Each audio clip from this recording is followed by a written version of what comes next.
Hello everybody, welcome back to my another video. So today we'll be talking about how to use Life360 vehicle location feature.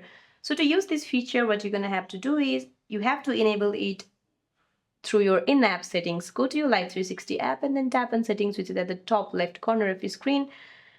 Now go to drive detection under universal settings section, tap on it and then make sure that it is turned on.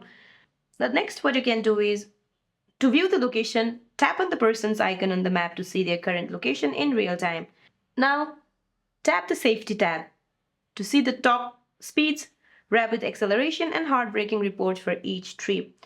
Now, the next what you can do is you can also use this feature by using tile tracking, because this feature allows you to locate the vehicle even if it is not driven by a circle member or if it is stolen. Now, to set up this feature, buy a tile tracker and place it in your glove box or under a seat. Now in the Life360 app, follow the prompt to activate a new tile or connect an existing tile account. Now open the map in Life360 to see the last known location of your car. If your car is missing, use the notify when found feature, which utilizes the global tile network to track the car when any user with the tile app passes by. So that's it for this video, guys. I hope you liked this video. See you in my next one.